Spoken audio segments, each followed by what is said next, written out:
Chapter 3, The First Missions. Late afternoon, public footpath. Sakura sat on a bench, internally fuming. With her eyes closed and her head held back, she rocked her legs back and forth. I can't believe Naruto would be so stupid. Tricked so easily. Stealing a scroll from the Hokage. Not coming to me for help. Stupid, stupid, stupid. An hour ago, she had admonished Naruto and stormed off from the testing site. What was it I called him again? Careless, short-sighted, rash, naive, and dim-witted. I hope he's okay after all that. Actually, no. He should feel bad. He has no regard for his own safety. She sighed in frustration. But then again, if he hadn't, would he have gotten the bells? Not like we needed them to pass. So, if he hadn't let himself get fooled like that, if he hadn't learned that jutsu, and if he had just listened to me and Sasuke, we would have passed anyways. But even if he did learn the jutsu, why didn't he stick with me and Sasuke? He really is rash. She leaned forward, hands on her knees, looking down. I guess it was pretty sweet of him to get the bells for all of us, though. And he did tell us he didn't want us to see what happens when he does that technique, while I was storming off. What could be so terrible? He sounded like he was afraid. She blinked wistfully. Whatever. Just try to distract yourself, Harano. Think non-Naruto thoughts. Comfort yourself. As such, the girl attempted to clear her mind as a form of distressing. Just imagine, if Sasuke were to show up and say something like, I don't know, you have a noble brow, I just wanna kiss it? Elation ran over her as her vivid imagination provided a sense of relief. Just then, someone approached her. Feeling the presence, she opened her eyes and looked up to see none other than Sasuke standing in front of her. Nonchalantly, he stated, you have a noble brow, I just wanna kiss it? Just kiddin', doesn't that sound more like something Naruto would say? Sakura pouted. Now that I think about it, it really does. Sakura asked, hey, Sasuke, what's up? I wanna talk. Scoot over, please. Sure. Sakura moved over, allowing Sasuke to take a seat beside her. Strangely enough, Sasuke seemed nervous. He was silent, and just stared at Sakura, as if he were scanning her. Sakura coughed. You wanted to talk. Sasuke stammered, why yeah? I was wondering. What's your opinion of Naruto?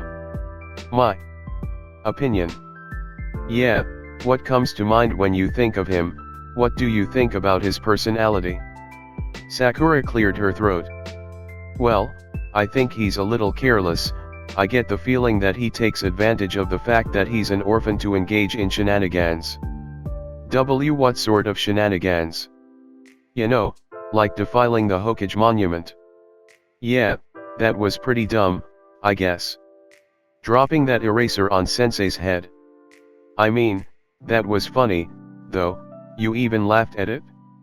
How about disguising himself as someone else to get my opinion of him, when he could just ask me outright? Sasuke stuttered, WH what does that mean? Sakura rolled her eyes. I know it's you, Naruto. Give up the act already. Sasuke sighed. With a puff of smoke, he revealed himself to truly be Naruto, cheeks red with embarrassment. With a downtrodden expression, he asked, what gave it away? Sakura replied, plenty of things, like the fact that Sasuke was asleep when you pranked Sensei. Besides, the thing about liking my forehead? Sasuke would never say anything like that. Other than that, you still had the whole accent thing going on. Naruto was taken aback. A accent? Yeah, accent. You sound like a kid version of the man with no name. It's a guy from some old westerns, I'll show you later. But I digress. I'm sure even you could have figured out by now that I wasn't being serious about the whole taking advantage of being an orphan thing. Naruto didn't respond. Sakura pressed further, concerned. You did know I wasn't being serious, right? Naruto sheepishly turned away, looked down, and began to twiddle his thumbs. Well, no, not really. I was ready to accept it, though. I am kinda annoying, and I probably wouldn't be so troublesome if I had parents. Sakura reluctantly put a hand on his shoulder, shifted closer, and told him, hey, I know you can be kinda annoying, but you're not some ominous little orphan boy. Naruto interjected, who said anything about me being ominous? The girl squeezed his shoulder and spoke through gritted teeth, that's not the point here. Naruto straightened himself up in an attempt to recoup his confidence. Then, what is the point? Sakura sighed. The point is that you're not as bad as you think I think you are. Look, you have this idea of how bad I think you are, right? Yeah. What I'm saying is, you're not really as bad as that idea. So, what do you think of me? I don't really know. You're hardly the bane of my existence, to say the least. Okay. But that doesn't mean I like you the way you like me. Naruto slumped, looking down. Not anything I didn't know, but it still kinda hurts to hear.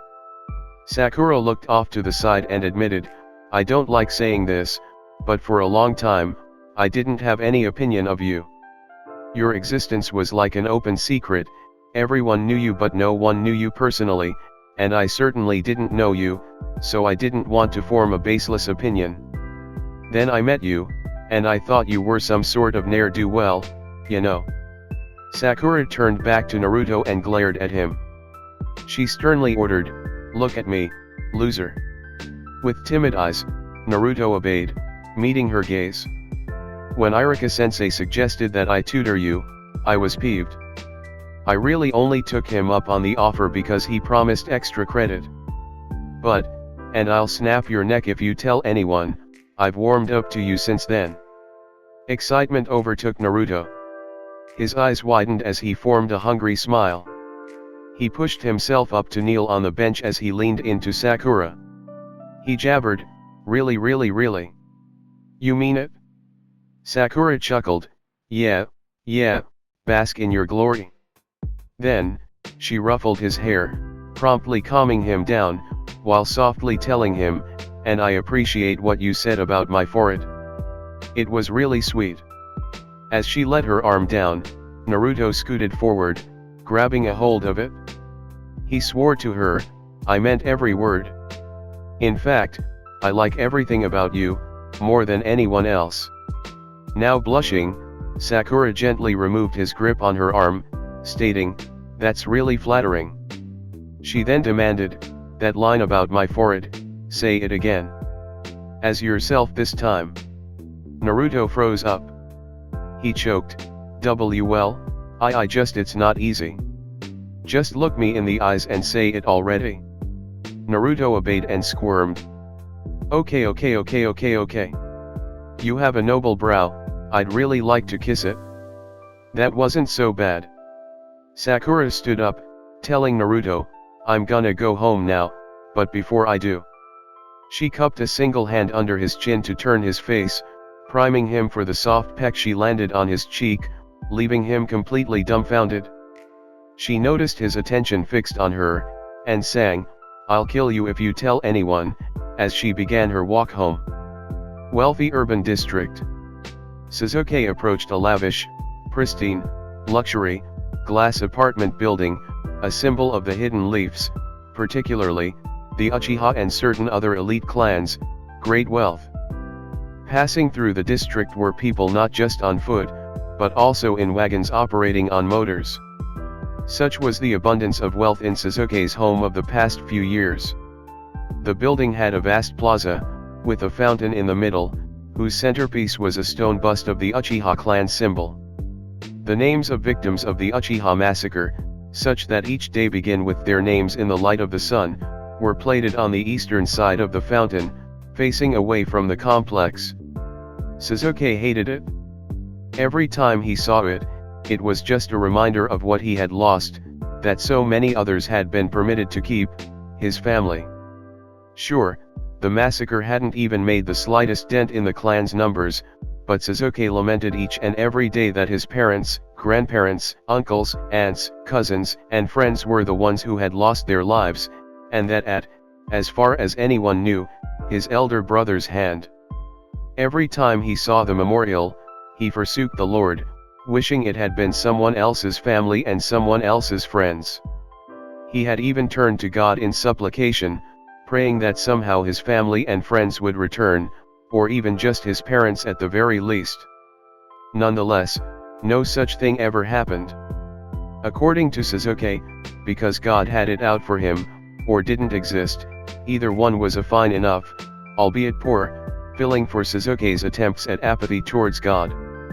Being that he so despised that memorial, as well as the occasional swarm of journalists and paparazzi, Sasuke had chosen the back door as his preferred method of entry. He made a beeline from the entrance to the elevator. He stuck a key in the hole above the buttons, sending him up to the top floor, the penthouse. As the elevator doors opened, Sasuke walked in and was greeted by his legal guardian, Shisui Uchiha, one of the most reputable Uchiha, also one of the only capable Uchiha, in the shinobi ranks.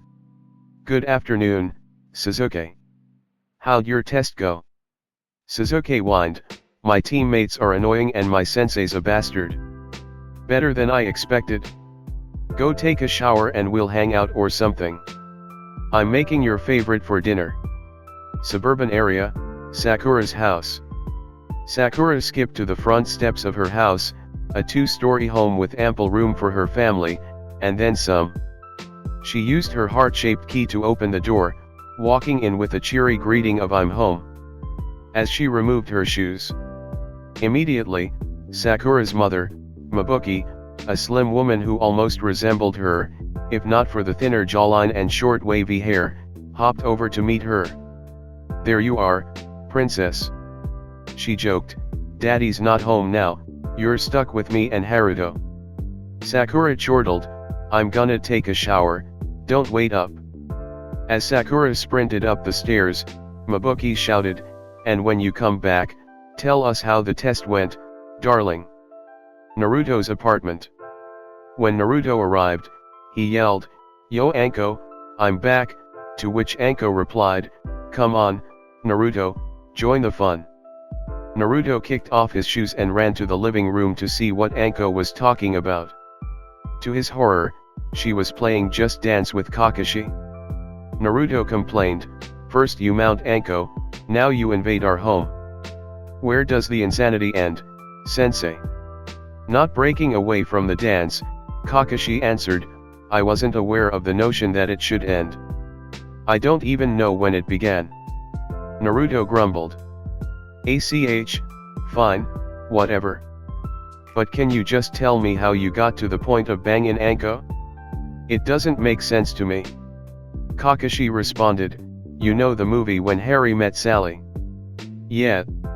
She's Harry, I'm Sally." Naruto sighed.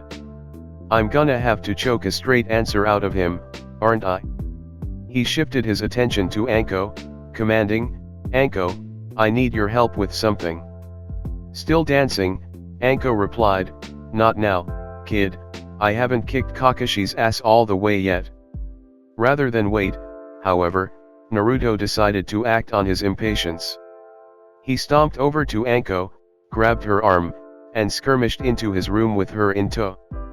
After getting in, he shouted to Kakashi, "Don't even think about listening in, creep," before slamming the door shut. Anko asked, "All right, Naruto, what's so damn urgent?" Naruto told her, "I need advice. For a girl." Anko smirked, "Do ya now?" "All right, I'm all ears." "So, what does it mean if a girl says she'll snap my neck if I tell anyone she doesn't hate me?"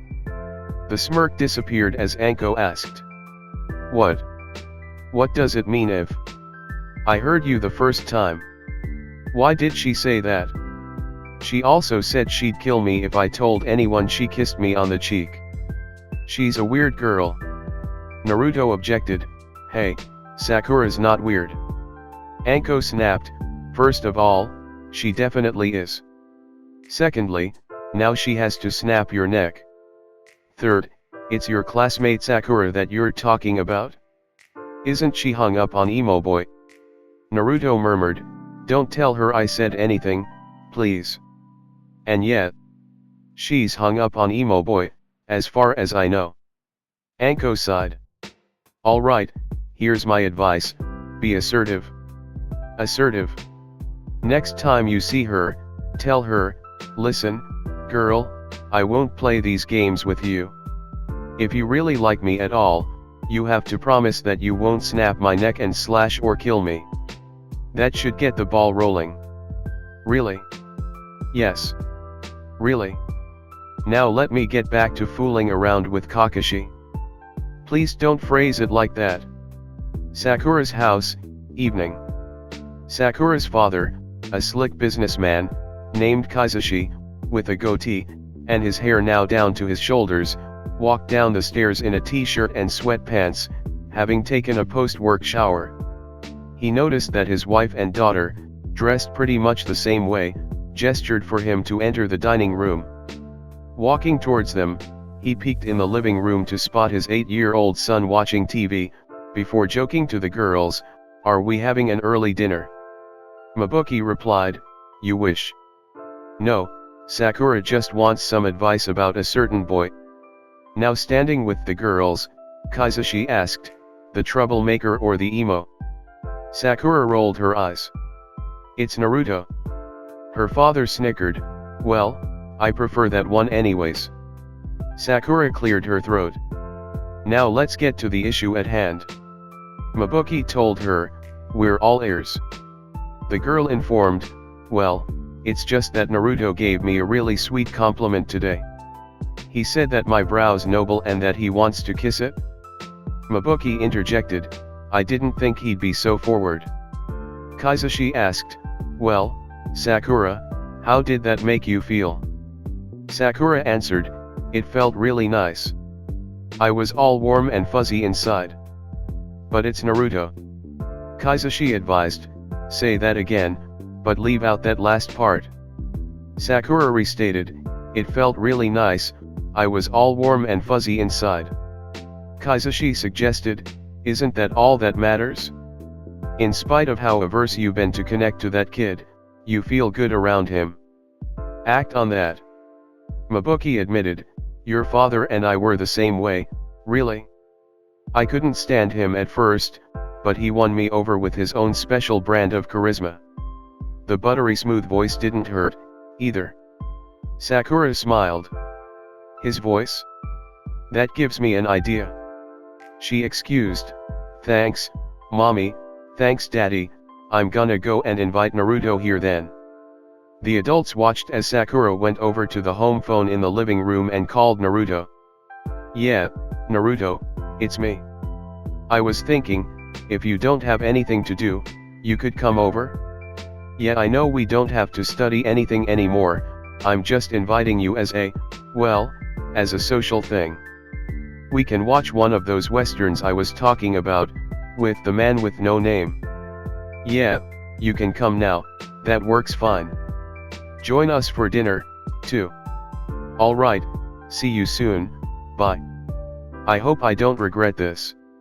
When Naruto arrived, he was dressed in a plain white shirt and black shorts, a bold choice for the increasingly cold Hidden Leaf nights. He was welcomed warmly, as Sakura and her family had grown accustomed to his presence. As he took off his shoes and stepped into the living room, he asked, "Hey, Sakura, can we talk privately real quick?" Sakura replied, Yeah, sure. What is it?" Naruto asked, "You wouldn't really snap my neck or kill me, would ya?" Sakura answered with her own question, "Did you tell anyone about our conversation?" Naruto closed his eyes and begged, "Just my caretaker, and by accident, please don't hurt me." Sakura responded, "I was joking, Naruto. I'm not crazy enough to kill you, you know." "Oh? Alright, then. So, what's the movie we're gonna watch? Sakura answered, for a few dollars more. The guy I was talking about is the main character. By the way, his nickname's actually Blondie in the third movie, so that's just another way that you're like him, head. Naruto pouted. Yeah, okay. Thus, Naruto, Sakura, and her family plopped onto the couch to watch the 2-hour film. To Sakura's surprise, her disdain for Naruto proved to be no issue. As a matter of fact, it hadn't even crossed her mind. For once, she was having unabashed, unequivocal fun with Naruto. At one point, their hands had even touched as they both reached for popcorn at the same time, eliciting quickened apologies, though neither one really minded. All in all, Sakura felt like she could accept being more comfortable around Naruto. The source of her insecurity seemed to become alien for the time. Namikaze Bridge, the next day. To the surprise of both Naruto and Sakura, Kakashi was early for their meeting. The man was waiting for them as they arrived. They had noticed that he was lost in a book, but stayed standing in a single spot, as if he were a statue. The genin decided to approach their sensei. Upon seeing the book Kakashi was reading, both Naruto and Sakura shouted, "Pervert!" It was a smut novel, titled The Thoroughest Examination by famed pervert author, Jiraiya. Kakashi nonchalantly eyed his students and said, "Reading's good for the soul." Sakura snapped back, "Well, I read that those kinds of books destroy your mind, so," and stuck her fingers in her ears as she stuck her tongue out at Kakashi and raspberried him. Naruto added, "Yeah, what she said." Kakashi sighed, closing his smut as Sakura finished taunting him. He informed, "All right, now as soon as Sasuke gets here, we're going to take our first mission as Team 7. Naruto jumped up and down. "Oh boy, missions." Kakashi added, "E-rank missions. Just stuff like sowing seeds and finding lost pets. We're not even stopping crimes." Naruto deflated. "Oh. Lame." Just then, Sasuke showed up to the bridge, bored and unexpressive as always. However, he also let the slightest gasp slip when he saw Kakashi not giving his team the runaround for once. Sakura automatically blushed as a result of her infatuation with him, but felt her stomach churn at the same time. Why does Sasuke always make me feel so weird? An hour later, Naruto spoke through a radio, "Target in sight. I repeat, target in sight. Next course of action, team leader? Over." Sasuke responded first, saying, "Stop talking like a dope." Kakashi ignored this, answering Naruto, "We have the element of surprise. Wait for us to get into prime position." As he, Sasuke, and Sakura attempted to get a good vantage point over their target, they suddenly heard Naruto shouting in their earpieces. "Got ya, yeah little o, no you don't. Yush. RGGHHH, just stay still." They ran towards him, finding that he had subdued the target. Naruto told them, "One minister's wife's cat, as ordered." He flaunted the black cat in his arms, which was making a grumpy face, having failed to escape his clutches. Kakashi scolded, "I told you to wait, Naruto." Naruto argued, "I was gonna wait, promise. But the cat started getting suspicious of me, so I had to act fast." Kakashi relented, "All right, I'll accept it. Let's take this thing back to the Hokage's office, now." Hokage's office. Team 7 and the Hokage watched as a now disheveled Naruto handed the cat over to a plump lady. The lady, the minister's wife, sang, "Oh thank you. My sweet little snookums couldn't ever survive in the harsh wilderness of the village." Naruto sarcastically replied, "Oh yeah, it's not like cats are natural predators or anything." The Fire Lord's wife responded, "Well, not my snookums. He's a precious little baby who's only meant for the luxuries of domestic life." Naruto eyed her up and down, and joked, "He clearly isn't the only one." With that, the lady left the office. The Hokage commended the team. "Good job, Team 7. Here is your pay for the mission." Kakashi received an envelope. He ripped it open, revealing a huge wad of cash. Naruto, Sakura, and Sasuke were all starry-eyed. "That's a small fortune." As he flipped through the cash, Kakashi informed, "The minister's wife gets real worried about her snookums. We were lucky to get this mission." He then removed half of the money, placing it back in the envelope. "That's my cut. I am team leader, after all." The Hokage chuckled. Kakashi then removed half of what was remaining, and gave it to Naruto. "For your trouble," he stated. Naruto frantically took the money and placed it in his trusty frog wallet, making his team snicker at the childish thing. Kakashi then split the rest of the money evenly between Sakura and Sasuke. Sasuke complained, "How come we're making so little?" Kakashi told him, "If you want to earn more, you gotta be more proactive." 1 week later, Team 7 stood at the clear path beside their rendezvous bridge, facing a set of tall trees. Kakashi told his genin, "Today's lesson, walking on walls." He nonchalantly approached a tree, and without missing a beat, walked up its side as if it were even ground. He continued walking until he encountered a branch in his way, and he opted to walk into that branch as well, now hanging upside down from it. He asked, "Anyone know how that's done?" Sakura volunteered. She explained, "It's obvious, you simply have to regulate your body's chakra to balance the chakra in your feet with the surface you intend to walk on." Kakashi challenged, "Then do it?" Sakura deflated. I've never tried it before." Kakashi chuckled. "I've never tried hanging upside down before, but here I am. Try it quick, before there's no more blood in my legs." Naruto urged, "Come on, Sakura, I know you can do it."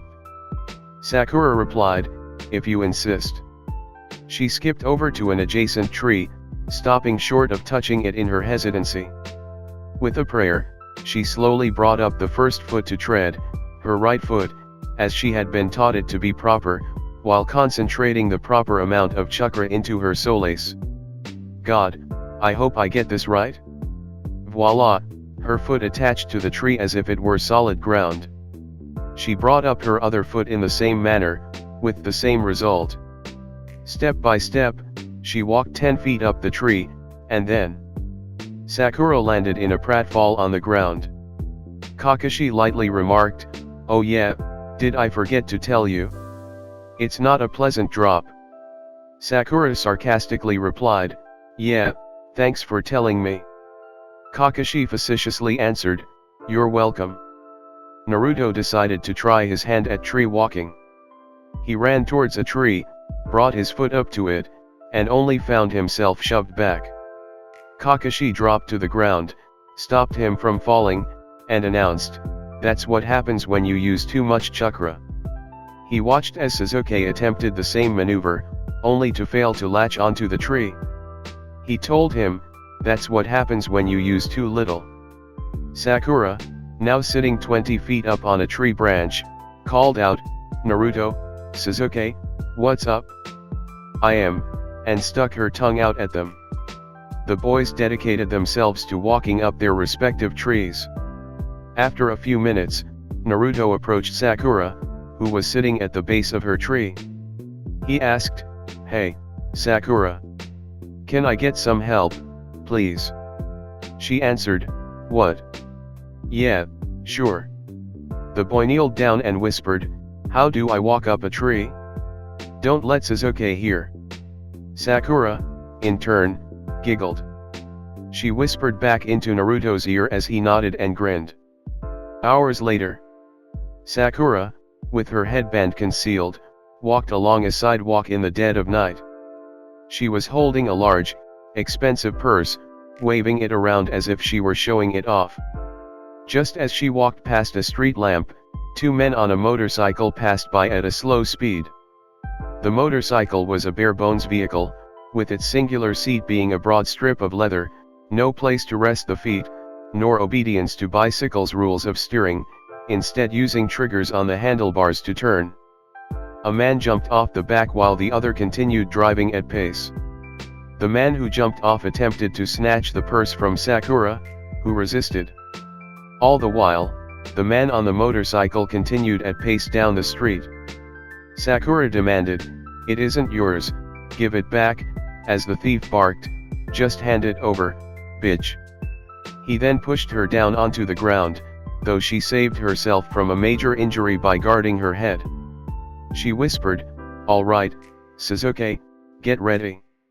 As the thief approached the corner of the street, he suddenly tripped. Sasuke was hiding behind the building, and brought out his leg to apprehend the man. He quickly leapt onto his back, tying his hands, as the man shouted to his accomplice, "Get outta here, save yourself." The man on the motorcycle sped up, tripling his speed to escape the genin. Unbeknownst to him, a kunai passed above his head. Out of nowhere, Naruto appeared behind the cyclist, pulling on his shoulders. The cyclist thrust the brakes, sending the motorcycle to a screeching halt, as both he and Naruto fell on the ground.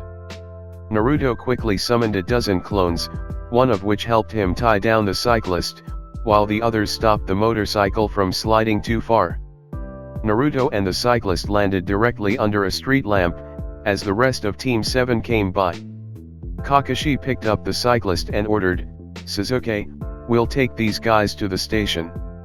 As they began to drag the men, Kakashi noticed that Naruto hadn't gotten up. Concerned, he gestured to Sakura, who walked over to Naruto. She kneeled down and asked, "Naruto, are you all right?" The boy's breathing was shallow, and he was unresponsive. Upon closer inspection, Sakura noted that he was also sweating much too heavily. Attempting to stay calm, she placed her hand on his forehead, and began to panic. She shouted, He's burning up. In this weather? In those clothes?" She undid the zipper on Naruto's vest, and was about to cut his shirt off, when he suddenly jolted and woke up. Sakura nudged him. "So it was all an act, was it? You had me really worried, you know." Yelping in pain, Naruto explained, "Yeah. No, it wasn't an act, I swear. The light juice started hitting me all of a sudden." Sakura pulled her hand back, and took a look at the light. She reasoned, "You think it has an effect on your chakra reaction?" Naruto answered, "Why yeah, it got in my eyes and gave me a headache, combine that with the jutsu I used." Sakura nudged him again. She scolded, "And that's why we don't use techniques that are above our level." Another few weeks later, Team 7, 8, and 10 stood in the Hokage's office, sending in their first monthly reports. Being that the autumn months had arrived in an already cold year, they were all dressed in jackets or light coats, along with longer pants. Except for Naruto. He was adamant that until he really needed to, he would continue to wear his short-sleeve t-shirt and vest. The Jonin sensei were all betting on when that would be. The Hokage announced, "It seems everything is in perfect order. You may very well be taking C-rank missions within the next quarter."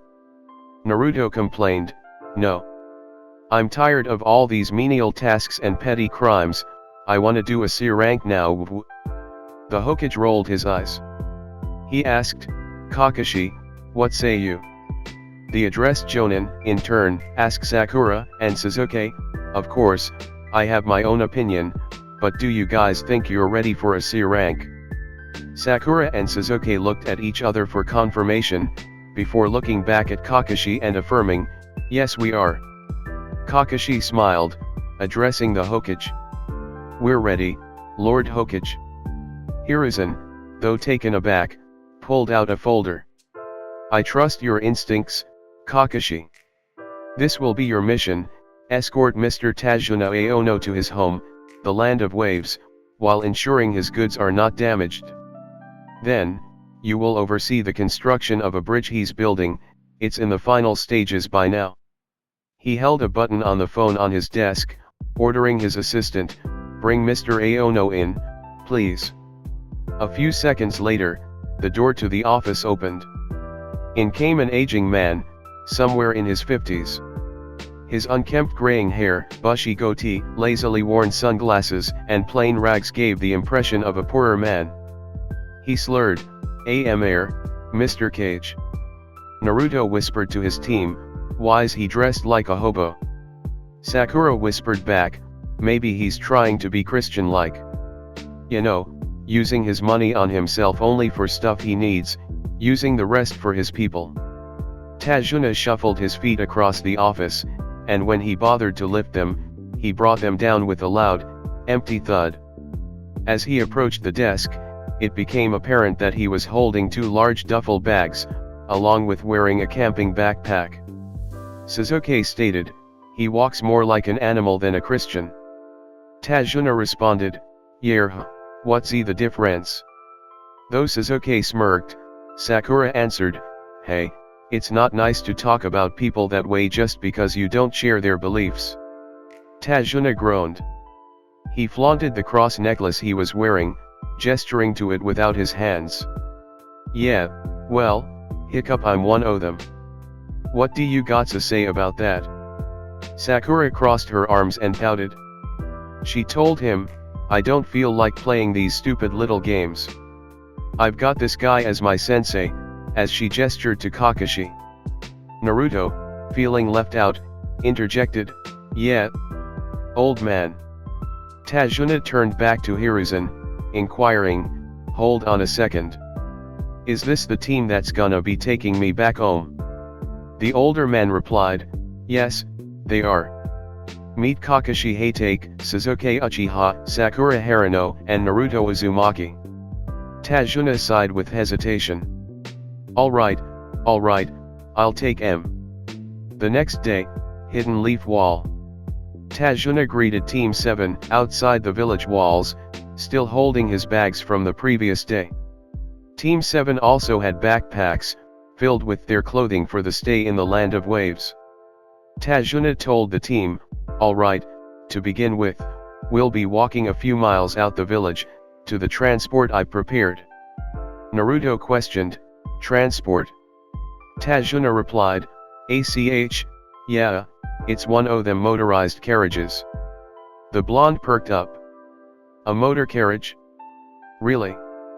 That's so cool. I've never been in one before." Sasuke commented, "I think you're the only one." Naruto responded, "It's not my fault I'm poor. Besides, I'm sure sensei hasn't been in one either." Kakashi sheepishly replied, "Well." Naruto gave him puppy dog eyes and whined, "Et2, sensei." Sakura gave Naruto a slap on the back and added, "It's gonna be a ton of fun, I promise." The group had only walked a mile out from the village, when all of a sudden, chains emerged from the forest.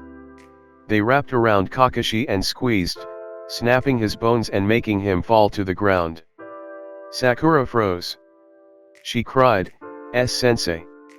Just then, Sasuke stepped in front of her and attacked a man who was approaching, using a boomerang to knock him out with a blow to the back of the head. Naruto also froze. Before the other attacker could do too much damage, Kakashi appeared in a blur, twisting his arm and breaking it. The dead Kakashi on the ground vanished in a puff of smoke, revealing itself to have been a shadow clone all along. Sasuke mocked Naruto, saying, "What's the matter, scaredy cat?" The insult brought Naruto back to his senses, as he stepped back.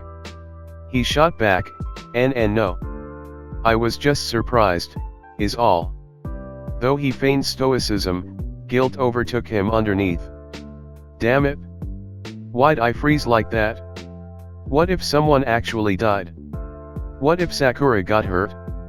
What kind of shinobi cowers like that? Moron. His heart sank, and tears even threatened to spill. It was then that Kakashi stated, "Whoops, I think you've been poisoned, Naruto. Think we gotta take you back." Naruto looked around and saw that there was blood flowing from the back of his hand, he'd been sliced. In response, he stammered, "No way, I'm staying." He pulled out a kunai and stabbed his hand underneath the wound, hoping to get the poison out of his system. Sakura cried, "Idiot! You could have made things worse," as she approached. However, after she cleaned the wound, and when she took out a bandage and prepared to apply it, she saw that the bleeding had already stopped. What? How? Kakashi saw it too, and unknowingly shared a thought with Naruto. That must be the Nine Tails power. Naruto chuckled, trying to cover for himself. Haha, must be a fast healer, huh? Sakura curiously replied, well, maybe whatever clan you come from just has fast healing as their Keki I Genkai. Tajuna questioned, Kek Genkai. Sakura rolled her eyes and answered, certain clans have a bloodline limit that provides them with abilities others don't have. The Uchiha have the sharingan, the Hyuga have the byakugan, etc. The old man joked, what kinda nerd says etc. out loud? Sakura stuck her tongue out at him. Kakashi sighed. He looked at the attackers, who he'd been tying up, and explained, these guys are the Demon Brothers of the East Coast, a B-rank rogue ninja team. Tajuna nervously gulped. Well, what do they want with you? Kakashi furrowed his brow. It's not us they were after. There's no advantage to these guys, neither does it fit their MO nor intelligence, to attack an unremarkable genin team. Naruto and Sakura whined, hey. Kakashi ignored them. He walked up to Tajuna and said, they were after you, weren't they, Tajuna? Tajuna stammered, but quickly figured he had no choice but to confess. He told the team, I had to buy materials, didn't have enough money left to pay for an A rank. Kakashi grabbed Tajuna by the collar and lifted him up. He demanded, explain, before I hurt you. Tajuna obeyed. As you know, my company is building a bridge in the land of waves. But we're ruled by a damn oligarch. The land of waves used to be a prosperous sovereign land, but then Gato bought out our politicians, and took the helm for himself. He's been brutalizing our people for years, and the bridge I'm building in collaboration with the land of tea is the waves' path to escape Gato's clutches. Kakashi dropped Tajuna, letting him pratfall. The younger man looked at the sky in deep thought, before turning back to his team. He asked, this mission just got upgraded to an A rank, and it may go higher. We're sure to come across guys more dangerous than these clowns. Do you guys want to keep going?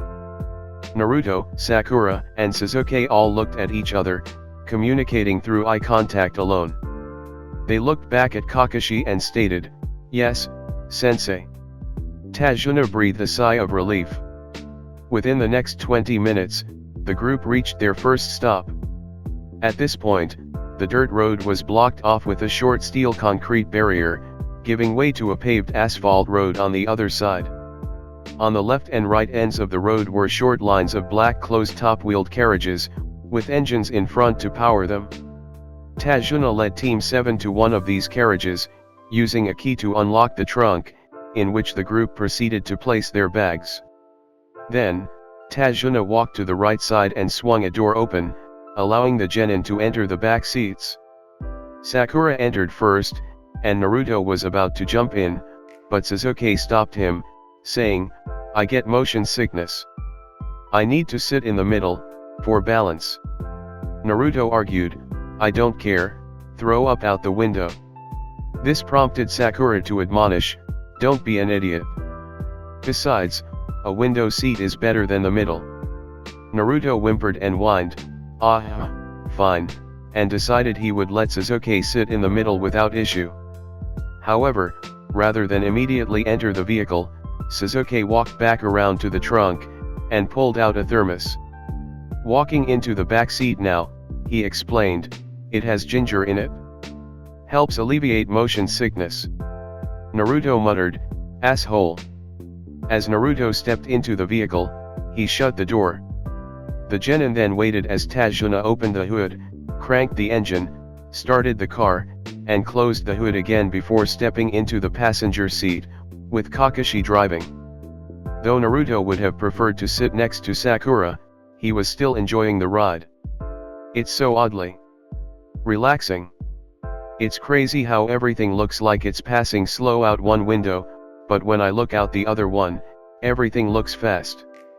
And the little bumps and waves almost feel like a small roller coaster. I've been missing out? He verbally expressed his joy, speaking across the car. Hey, Sakura, you were right, this is fun. Sakura replied, I know, right? How about you, Sasuke? She turned to face the Uchiha, but he was clearly sick. His skin looked pale and greenish, and he was swaying back and forth.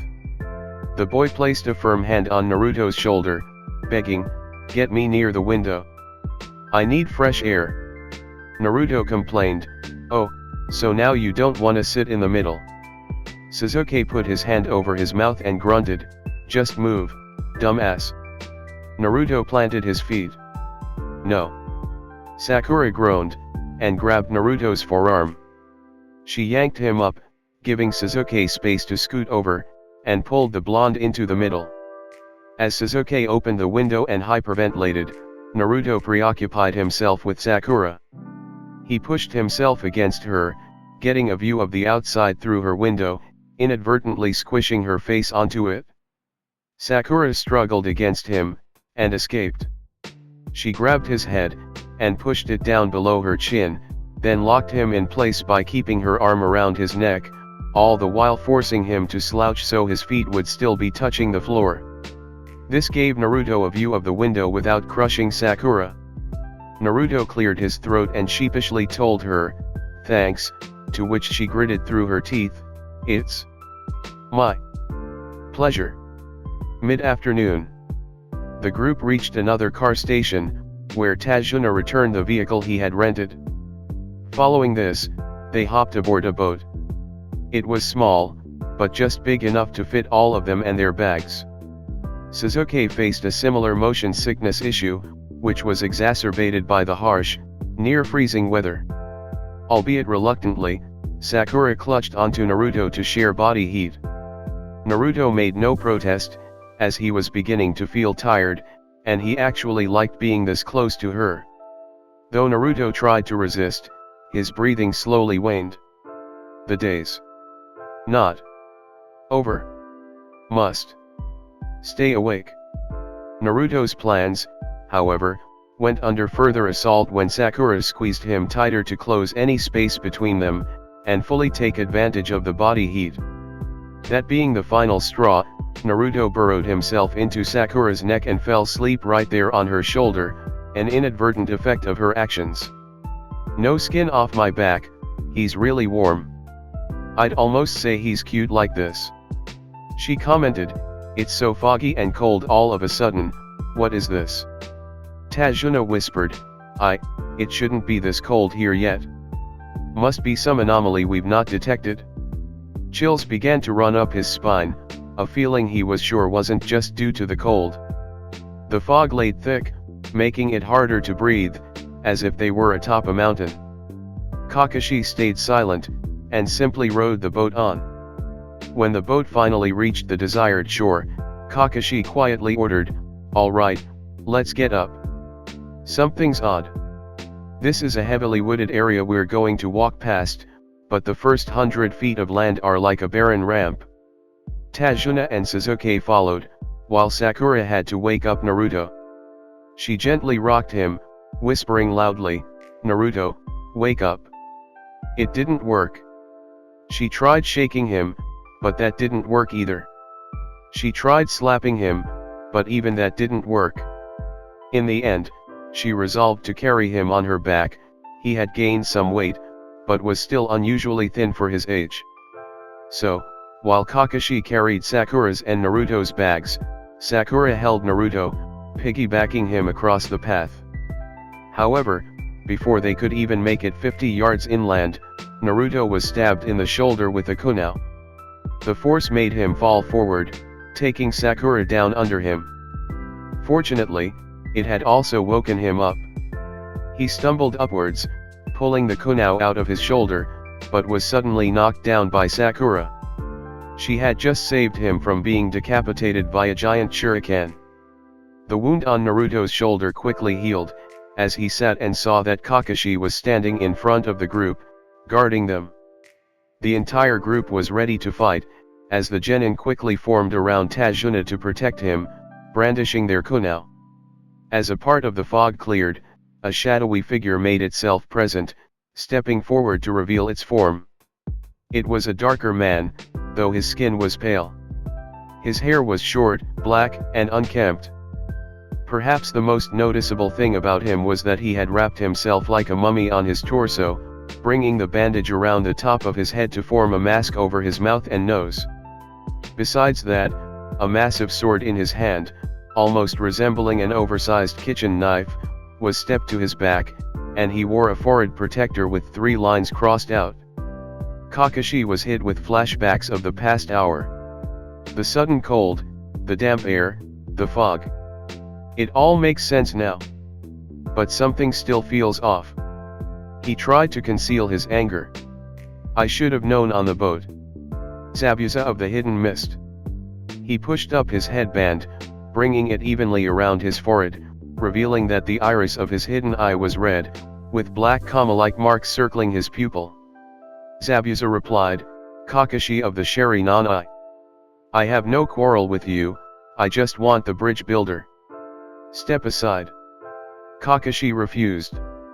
A shinobi is loyal to his village, I've sworn to the Hokage that this man will reach his home safely. Zabuza scoffed. I remember when I was that naive. Still stuck in the ways of blind patriotism, you're no better than a child who believes in fairy tales. Without warning, Kakashi ran towards the man, before disappearing in a puff of smoke followed by water, as he reappeared behind Zabuza, with a kunao at his neck. He warned, this is the end of the line, Zabuza. Zabuza chuckled. Funny, I was gonna say the same to you. Just then, the dirt up to the point where Zabuza stood sunk, giving way for water to rise from below. Simultaneously, Kakashi tripped, and found himself trapped in a water bubble, facing Zabuza's hand. Zabuza smirked. Water prison jutsu. You fell for it? Kakashi's eyes widened. He was keeping the water hidden under the dirt. But for how long? Never mind that. I need to save my team. Kakashi yelled into his radio, get out of here. Take Tajuna home. Just leave. Sakura and Sasuke were terrified, but Naruto stood resolute. He defiantly responded on the radio, hell no. Kakashi shouted, you moron. You realize this is insubordination. Naruto shouted back, this time at the bubble, you said it yourself, sensei. A shinobi who abandons his mission is no shinobi at all, and a shinobi who abandons his comrades is scum. To solidify his point, Naruto pulled off his headband and threw it at Zabuza, who caught it with his free hand. Kakashi quivered. Shit, what's he thinking? Naruto then summoned a slew of shadow clones, prompting Zabuza to summon a single water clone, handing it his sword. Each Naruto ran towards the Zabuza clone, but were all destroyed with a swift swing of the sword, clouding the battlefield with smoke. As the smoke cleared, Zabuza found himself perplexed. A kid that age knows shadow clones. Besides that, where the hell is he?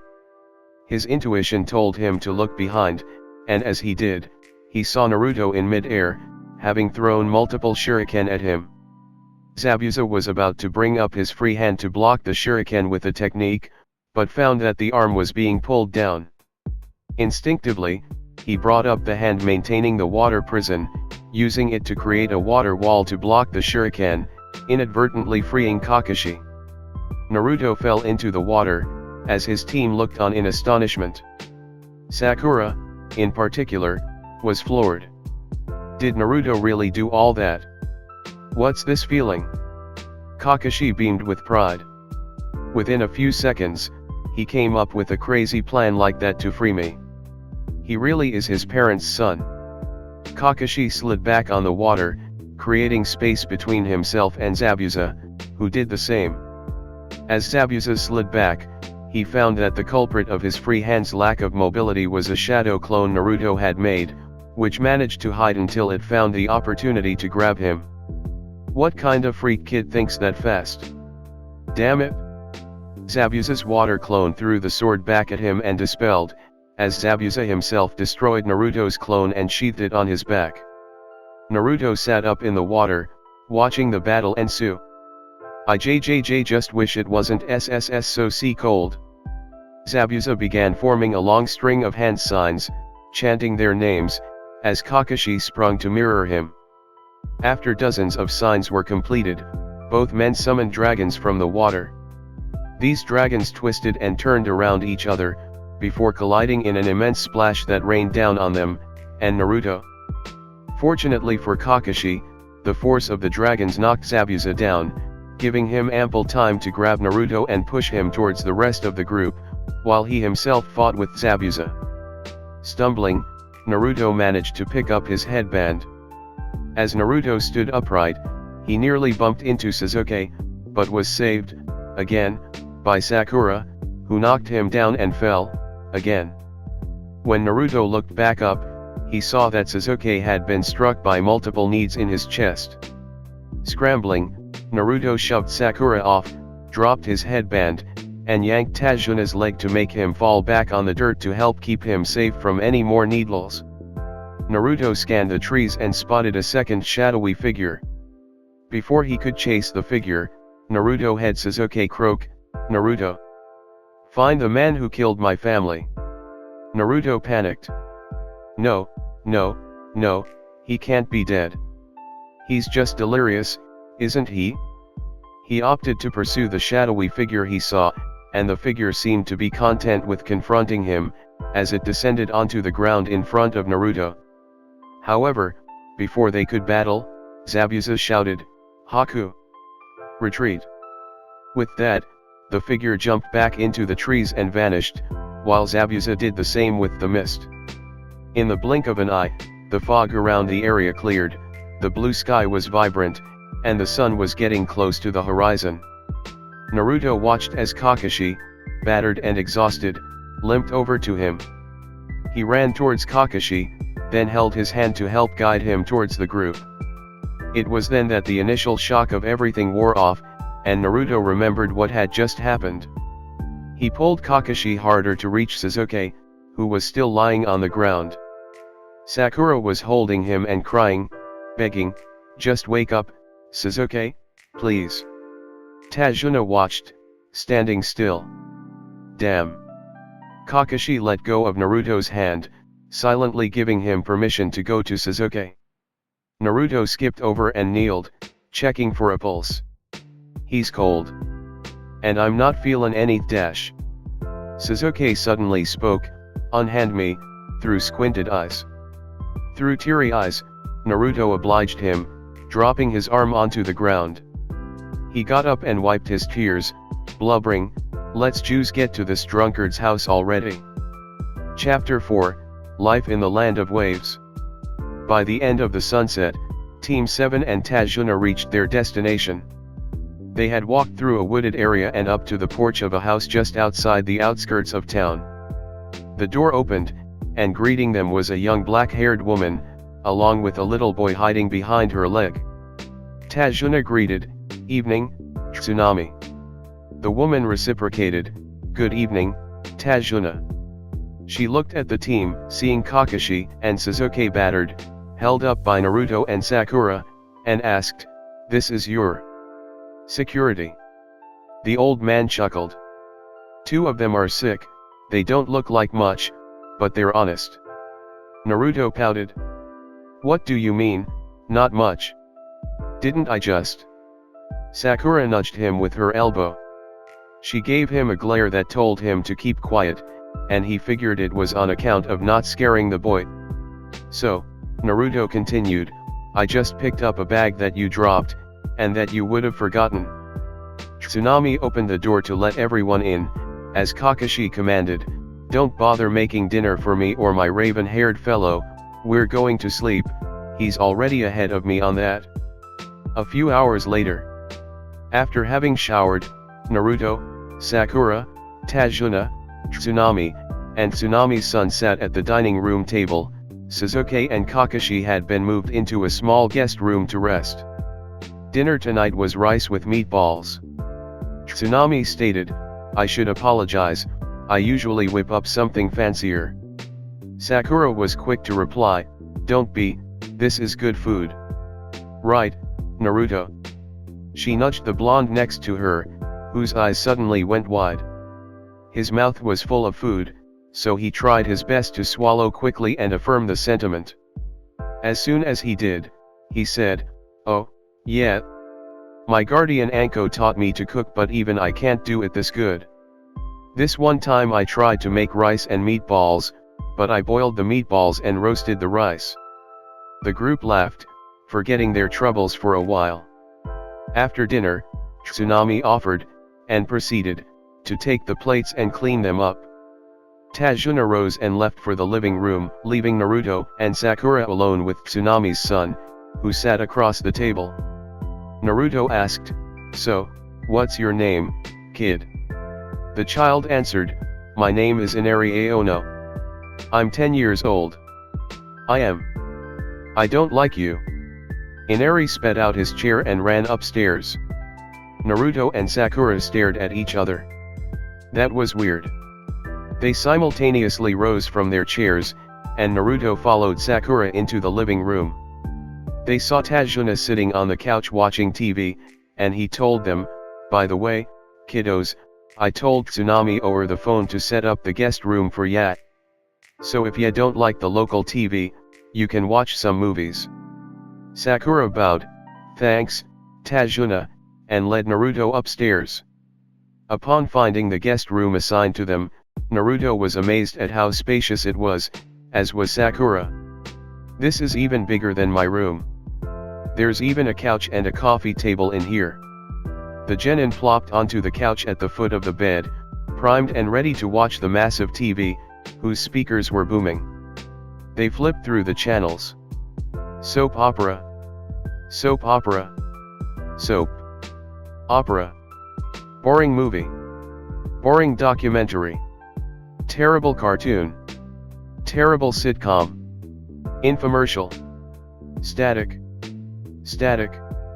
What a terrible day to watch TV. Naruto tugged on Sakura's sleeve. "There's nothing to watch." Sakura rolled her eyes. "I know. But it looks like Tsunami left some movies for us in the shelf next to the TV." She stood up and walked to the shelf, again, with Naruto following, and looked at the available films. "The Notebook." She adorned a devilish smile as she decided, "We'll watch this." Naruto protested, "What?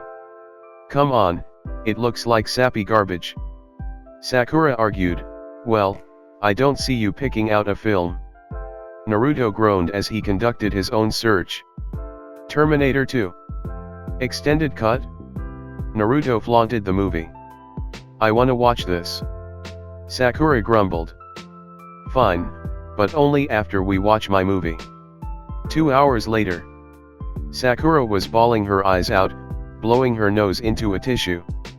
"It's just so beautiful." Naruto wasn't impressed.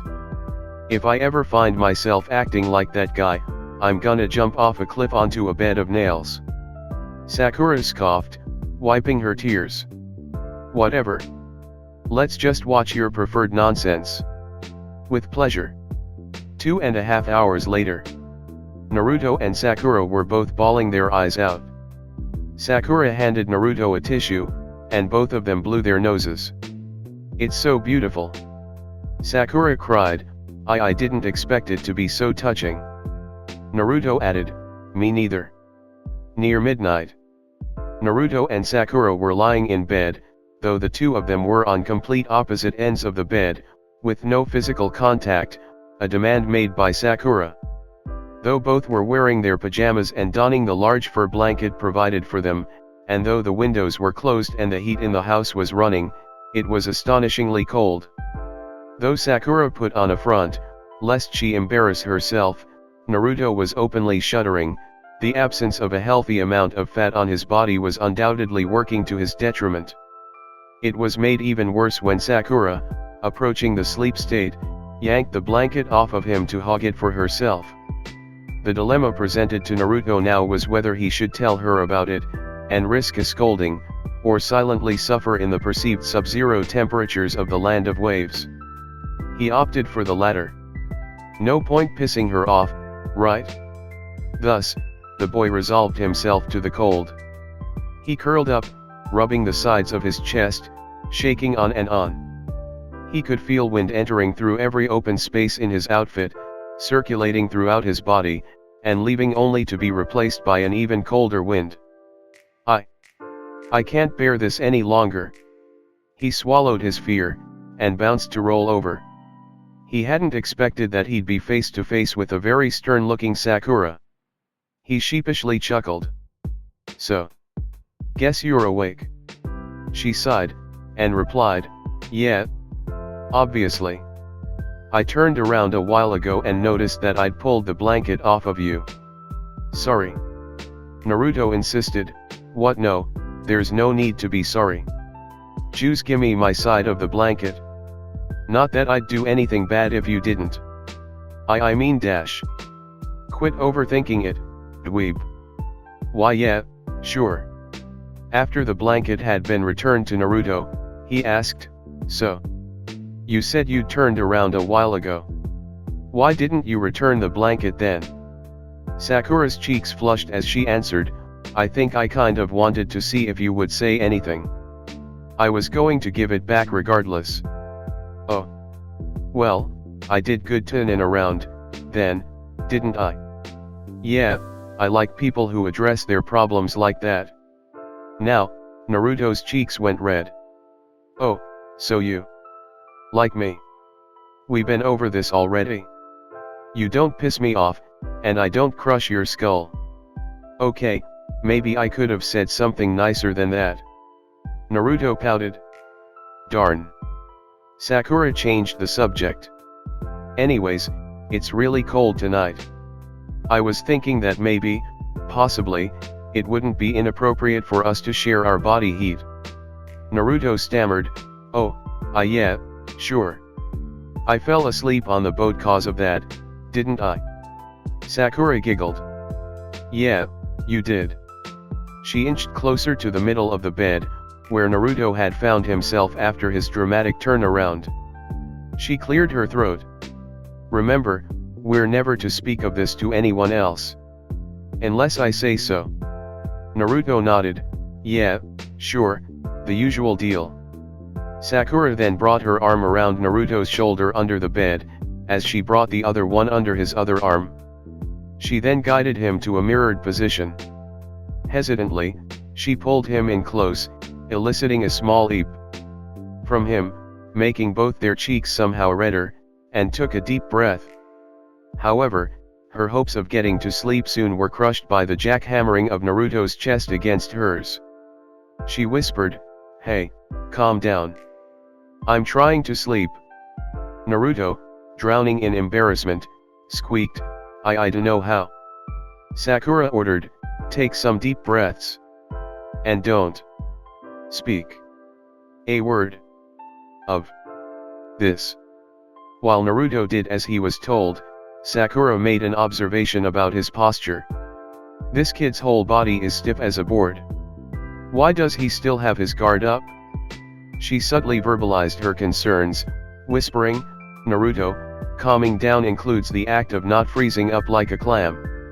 Not understanding the metaphor, Naruto replied, "How can I not be frozen up? It's like a -1,000,000,000 degrees here." Sakura let out a hefty sigh.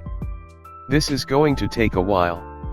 She expanded, "I mean, it doesn't seem to me like you're relaxed at all. I don't get it. Oh my god, just go boneless." Sakura felt Naruto's realization, as he jerked unexpectedly. He let out a short strained groan, before going completely limp. He squealed, "I'm at your mercy, Sakura."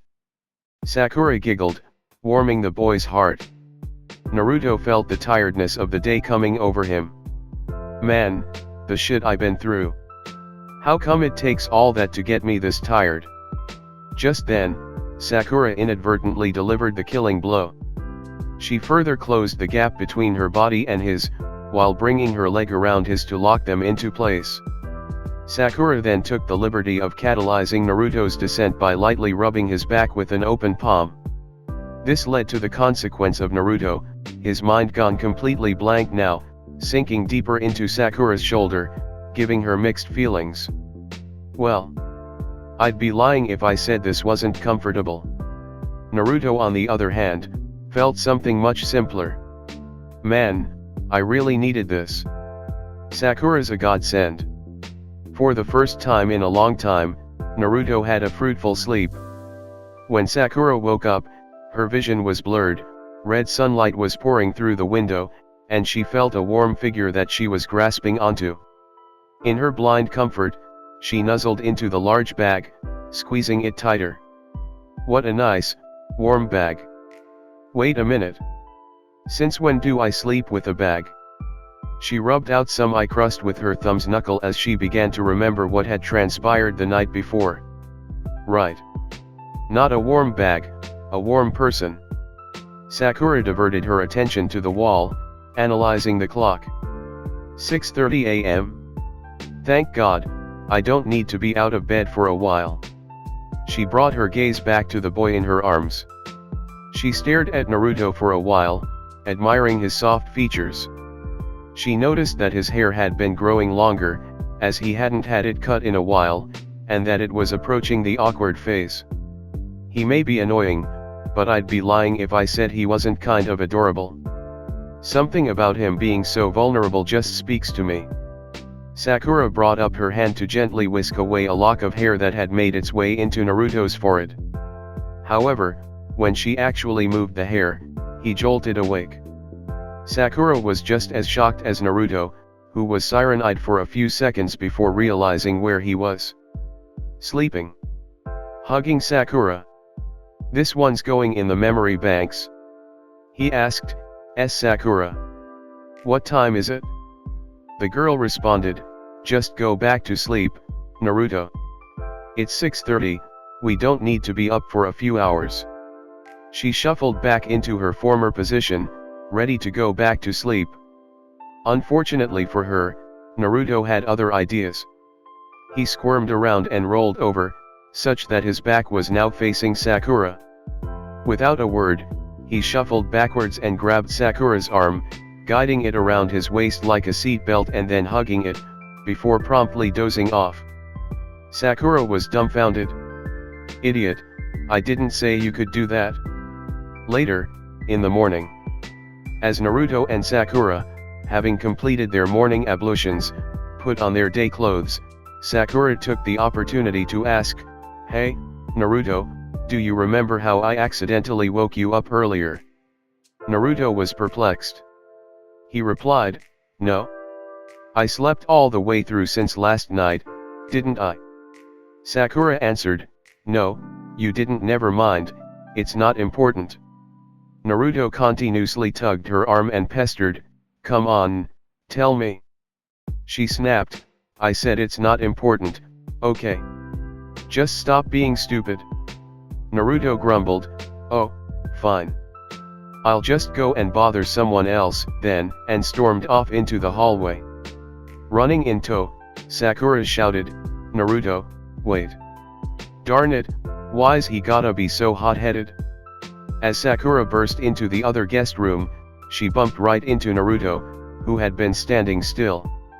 Though she initially intended to chastise him for this, she decided against it when she noticed his sudden change in demeanor. In response to having been bumped into, Naruto had politely stepped aside, staring at his feet as if in shame, quietly asking, Oh, Sakura. Sorry. You alright? Wanting to lighten the mood, Sakura gently pushed on Naruto's forehead with her finger, guiding him to stare at her directly. She questioned, as she poked him, Why were you standing here like that anyways? Effectively under a spell, Naruto answered, I was gonna talk to Kakashi-sensei, but he's asleep. Just then, a voice from side announced, I'm wide awake. The genin turned their attention to the voice, finding that Kakashi had risen into a seated position in the mattress he was provided. He beckoned, "Come here, and wake up Sasuke, he needs to hear this, too." Sakura shied away from the latter task, gently pushing Naruto to the other mattress. Naruto's first instinct was to wake Sasuke up with a violent act of some sort. Maybe an elbow drop? Nah, I shouldn't annoy him like that, especially when he's all bedridden. Wimp. Instead, Naruto kneeled, placing one hand on Sasuke's shoulder, and the other on the far side of his chest. He shook the boy with haste, demanding, "Wake up, gay boy, sensei wants to say something." Sasuke was audibly frustrated, as he growled a bit before opening his eyes and turning to Naruto. He responded, "There's only one fag in this room, and he's got blonde hair." "Yeah, well." Kakashi bellowed, "Enough. I need to speak to all of you." The Joys muttered, but obeyed as Kakashi explained, "That man we fought yesterday. His name is Zabuza Mamakai. He's an A-class rogue ninja, born in the hidden mist. He murdered every single one of his classmates before he abandoned his village." The genin shuddered. "We really lucked out, didn't we?" Kakashi added, "Team, I want you to take heed of what I'm about to say." The genin concentrated their attention on the man, as he continued speaking. His face turned cold and stern. "What Naruto did yesterday, directly disobeying my orders, was at best insubordination, and at worst grounds for suspension from shinobi activity. If I ever, and I mean ever, give an order like that again, just leave me and obey." Naruto protested, "But you're the one who told us the team matters more than the mission." Kakashi argued, "It was a damned foolish thing to say, it could have gotten you killed. But no one died dash. Enough, Naruto. I won't let you, nor Sasuke, nor Sakura, sacrifice yourselves for me. Oh yeah, well, if we did run, we would have gotten caught by that other guy that showed up, and we really would have died, then. Did you know he'd show up? What's that matter? Based on the knowledge that you had, it was a suicide mission to try to free me." Naruto's voice began to crack. "I didn't just try, though, did I? I got it done." Kakashi remained adamant, in defiance of a direct order. The tears were spilling. "Damn your orders, they don't mean shit to me. I'd rather die than follow anyone blindly." Naruto stormed out of the house, skipping breakfast, running straight into the deep forest. Throwing respect to the wind, Sakura growled, "What the hell, sensei? You know Naruto's sensitive." Kakashi laid back down, answering, "It's a test of his resolve. I need to know if he'll stick to his principles, even if he's ordered to betray them." Sakura hissed, "Some test this is, you're just hurting his feelings." Yes, his feelings have been hurt, and his pride is wounded. But he stood his ground and refused to relent. The greatest test of one's principles is when those principles are challenged by authority, whether it's society, or a superior like me. Kakashi then changed the subject. "Now, Sakura, you have some work to do." "I do.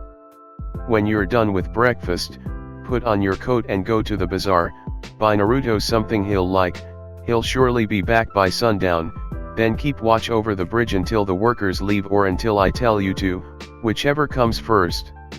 Sakura obeyed, albeit letting out a small huff, to show her disapproval of her sensei's behavior. "I hope Naruto's alright." A few minutes later, being sure that Sakura was gone, Sasuke decided to rip off the bandage of a certain conversation with Kakashi. He openly asked, "Sensei, are you the one who murdered my family?" Kakashi numbly asked, "What possesses you to ask me that?" Sasuke told him, "You have a sharingan eye. The man who killed my family has the sharingan, too." Kakashi questioned, "But wasn't your own testimony the definitive piece of evidence that revealed your own brother was the killer?" Sasuke answered, "Yes, but it still doesn't make sense. Tears began to spill. My own damn brother, murdering everyone I love. That's insane. I know it's true in my heart, but I'd rather accept anyone else, anyone but him. Kakashi stayed silent. In the town, even through the heavy coat that she had donned, Sakura felt the harsh wind of the land of waves beating against her body. Luckily, she found the bazaar with ease, as it was the most populated area in the land of waves, with a small crowd all the way through. She hopped into a general store, wondering if Naruto would like some sort of trinket. There's barely anything here. The general store was little more than a counter, 4 shelves, and local decorations, including a firearm on the wall, bells hanging on the shelves, and a porcelain fish. Sakura spotted a necklace out the corner of her eye, and made a beeline towards it. It was a bright, faux, hexagonal sapphire, with a simple black thread keeping it in place. Would Naruto really like this, though? Besides, couldn't I always just as easily get the real thing in the hidden leaf? She opted to approach the counter instead. She asked the clerk, a very lanky old man, "Excuse me, could you please help me find something to buy as a gift?" The man croaked, "Of course. For whom, may I ask?" Sakura answered, "It's a boy, I don't like him or anything, but that's beside the point." The man pressed, "Well, tell me about him. I might come up with something." The girl told him, "Well, he's kinda hyper. He's impulsive, brash, and sometimes irresponsible. But he's also kinda smart in his own right, and he can be deceptively sweet." I don't like him." The old man nodded. He suggested, "You were eyeing the sapphire earlier, a girl like you must know it's fake, but isn't it the thought that counts?" Sakura questioned, "Hey, what do you mean by a girl like me?" The man replied, "With all due respect, you stick out like a sore thumb here. Anyone and their dying blind mother could tell you're from somewhere better off." Sakura sheepishly responded, "Well, I'll just buy the necklace and get out of your hair." After stepping out of the store, Sakura began to make her way to the bridge, taking note of the people around her. Everyone else is wearing simple, clean clothes that fit. Aren't I doing the same? Though I guess cashmere isn't the norm here. Not that it's everywhere in the hidden leaf, either. As she was lost in her thoughts, Sakura suddenly felt a hand groping her bottom. Her first instinct was to turn around and lambaste the assailant. "Hey, what do you think, Yurio?" The supposed groper was actually a much smaller boy, disheveled and pleading, begging for change. "I can't just ignore a little kid, but isn't this a pretty common scam around these parts? Guardians sending their kids to pretend they're poor and squeeze money out of unsuspecting pedestrians." Just then, Sakura was poked on the shoulder by a girl only a few years older than her. The older girl told her, "Hey, you should watch out for this one. He and his mother scammed 50 ryo out of some underdressed, orange-clad blondie." "Wait, what? It's crazy, I know. I asked the guy about it and he just said, that's alright, at least it means he isn't actually sick and poor." Kids got no sense of fiscal responsibility. Sakura thanked the girl for the warning, and each child parted ways. Underdressed, orange-clad blondie.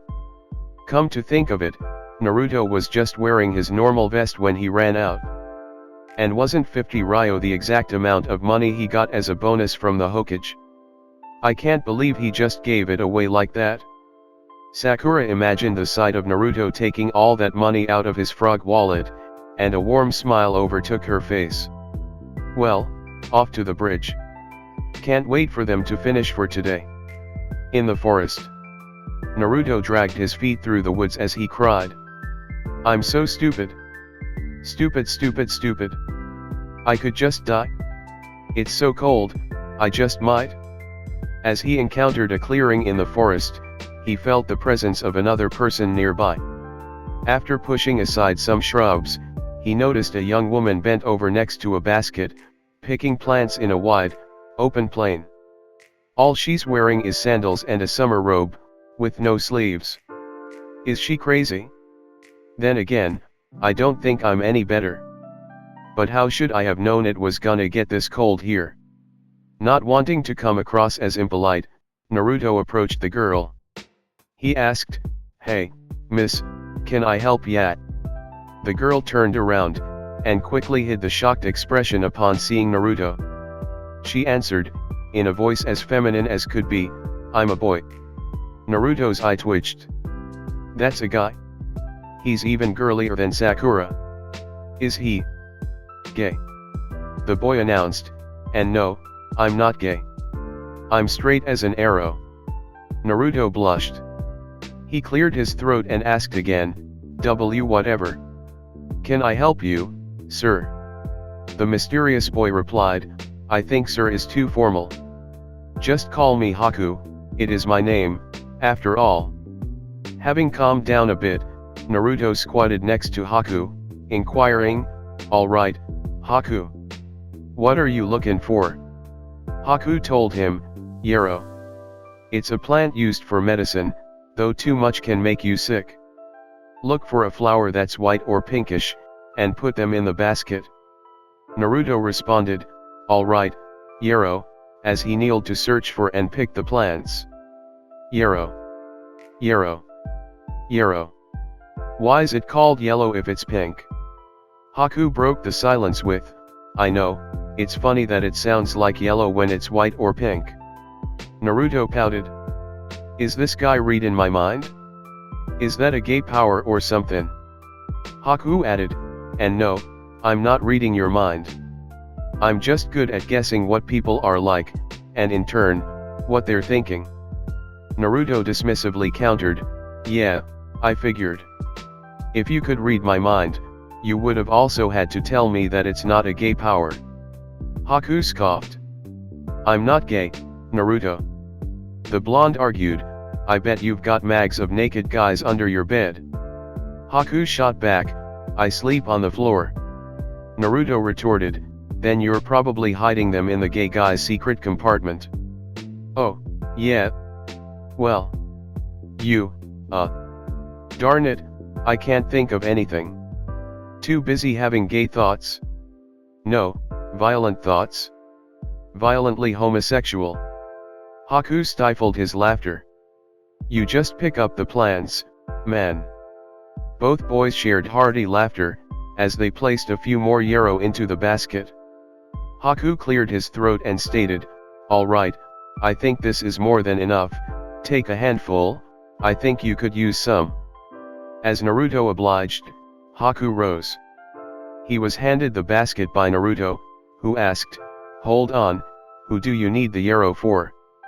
The older boy answered, someone I care about deeply. Huh. Alright then, bye-bye. Bye, Naruto. Naruto watched as Haku went his way. I never told him my name, but he said it to me twice. And how does he know I've got someone sick to take care of? I should have put a flying thunder mark on him, but where? And how would I cover up the bleeding hand? Maybe it's better that I didn't try anything. Naruto's blood silently boiled. I have the resources to blow this thing wide open, but I'm just too weak for it. God, help me. Naruto's thoughts conflicted as his eyes went to the yarrow. Don't really care for the bastard, but maybe Sasuke could use some of this. Noon, on the bridge. The bridge under construction was 3/4 of the way done, on both ends. One wide, long gap was left to build, and bridging it was the last task that needed to be accomplished.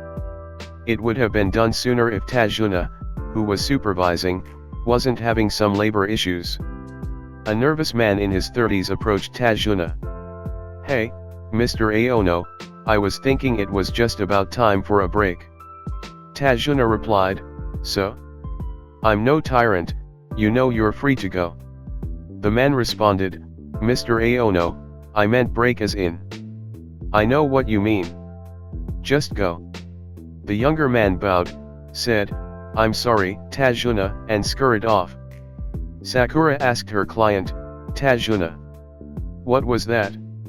He answered, these men, they have families to feed, and my money isn't putting food on the table fast enough.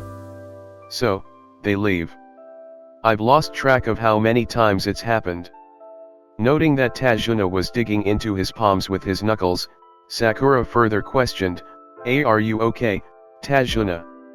He told her, oh, course not.